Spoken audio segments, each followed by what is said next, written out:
Good evening, everyone. My name is Mary Pride, and this is my final presentation on the social media metrics for the Kate's Club brand between the dates of January 2016 to July of 2016. So let's get started.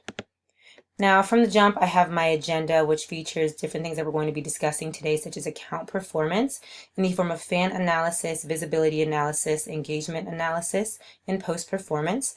I also have my key findings, my recommendations, and my conclusion. So let's get started. So here you see we have our fan analysis. On the left we have fans by gender, and on the right we have fans by age. But you can see with fans by gender, the majority of the fans for the Kate's Club brand are female, with 83% of them in the form of 2,206 females. You also have 16% being male, which is 437, and then 1%, which is unknown, which is 32 people. On the right you have fans by age, 205 from the ages of 18 to 24, 611 from 25 to 34, and 906 from 35 to 44. With that in mind, you can see that from 18 to 24 and 25 to 34, the Kate's Club brand doesn't have a large youth following. The majority of their followers comes from the age group of 35 to 44, 45 to 44, and then it slowly but surely starts to taper off. With that in mind, I really wanted to kind of dive deeper into fans by gender in terms of age. On the left, you have female audience by age, and on the right, you have male audience by age. You can see here that 34% of the female audience comes from the age group of 35 to 44, as well as the male group of 33% from the age group of 35 to 44%. I do believe this to be because women at that age often are settling down, they're getting married, they're having children, which unfortunately does open up the window to the death of a spouse, a sibling, or a child, but it does show that this age group is the most prominent. Again, you can see here that between the ages of 13 to 17 and 18 to 24, there's a 1% following and an 8% following of females, as well as with males, 13 to 17 is 0%, 18 to 24 is 9%. Again, a very low percentage of fan base for youth and younger audiences. With that in mind, my recommendations for the Kate's Club brand in regard to fan analysis is to focus on your niche or your target audience. And what I mean by that is that it's a better use of time and money spent, serving your best customers and less time spent pursuing low value prospects. So by focusing on women because they are the majority of the fan base, the majority of the audiences, they're more likely to gain more followers.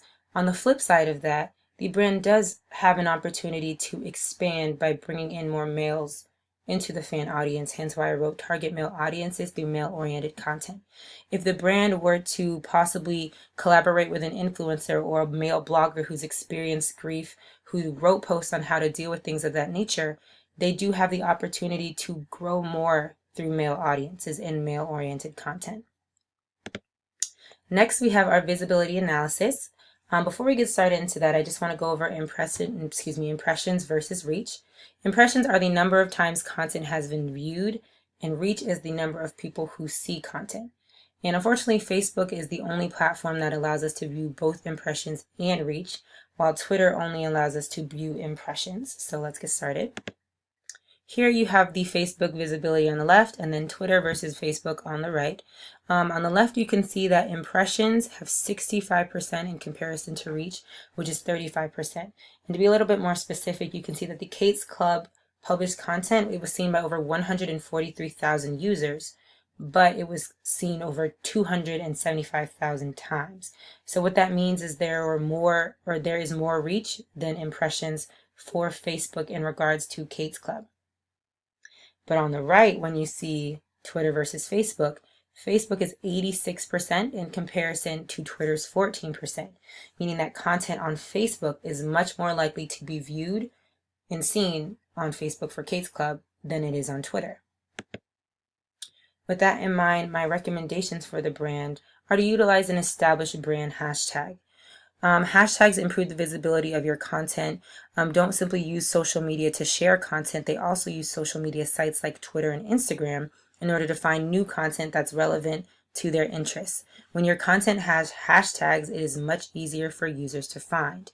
If the brand were to implement hashtags into its tweets or its Facebook posts, eventually someone's going to search it and they're going to be brought to the Kate's Club brand page. I also have different recommendations such as tweet at optimal times during the day and crowdsourcing and calls to action. If the brand were to utilize Twitter and tweet at the most likely times during the day, such as lunch, early in the morning, and a little bit in the evening, their chances of coming into contact with someone who's interested in their brand message are a lot more likely. Also, through crowdsourcing and calls to action, when the brand reaches out to people to kind of give back, they're more likely to respond.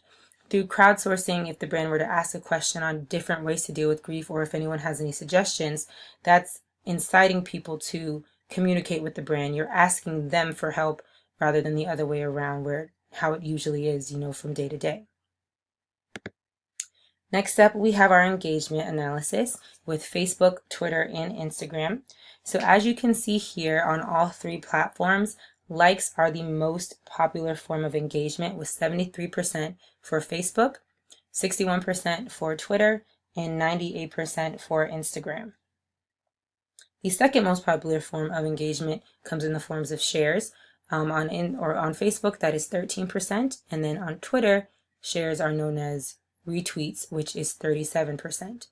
You can also see that Facebook has comments, which is 14%, Instagram has comments, which is 2%, and Twitter has replies, which is 2%. So you can see when someone has to kind of take the time out of their day to type up a response to the brand, that's really when they start to lose engagement, particularly for Instagram with 2% of comments and Twitter with 2% of replies, meaning they would have to enter in the @KatesClub handle to send a message directly to the brand. My recommendations for this section of engagement analysis is that the brand needs to post content that audiences find most engaging. In order to give due credibility to your social media pages, it's important to publish and share content that is high quality and will prove to be valuable to your readers. And what I mean by that is that the brand, yes, it does continue to post content, but if that content isn't making a user want to respond, want to apply, or want to retweet your information, then it's not really doing its job. The brand should also focus on content that features images and videos, because those are the most successful forms of content both on Facebook, Instagram, and Twitter. Next, we have post performance. I did post consumers versus feedback through lifetime negative feedback and lifetime post consumers. There were 99% of post consumers with 1% of negative feedback, just to show that even though the Kate's Club brand, it kind of is struggling a little bit, there still is a positive in that while they are posting and they have all these consumers, they have that 1% of negative feedback, which in the reality of things isn't all that bad in comparison to 99% of consumers. So the key findings that I've come up with for the Kate's Club brand throughout the semester are that they need to post consistently on all platforms to increase brand visibility. And what I mean by that is that throughout the semester you could see that there were slight dips. If there was a line graph or anything of that nature, they would post 3 days a week and then not post at all for days at a time. Users prefer consistency. If the brand were to post Monday, Wednesday, Friday, Sunday, people would get used to that schedule, and that's when they would know to engage with the brand. They also need to implement videos and photos into social media posts. With the implementation of videos and photos into social media posts, users are more likely to be engaged in, they're more likely to be brought in and want to see what you're creating because you have something that jumps out at them and grabs their attention. The key finding of continuing to target niche audiences, as I stated before, target females, because that is the strongest fan section of the Kate's Club brand, with 83% being female audience members. That is, females are emotional. They care about their children. They have that maternal instinct. By connecting with those females, with those women, they have a higher chance of growing their niche audience. On the flip side, the brand does have a low section of male audiences that could be expanded if they were to implement more male-oriented content. My last key finding is to implement a social media schedule.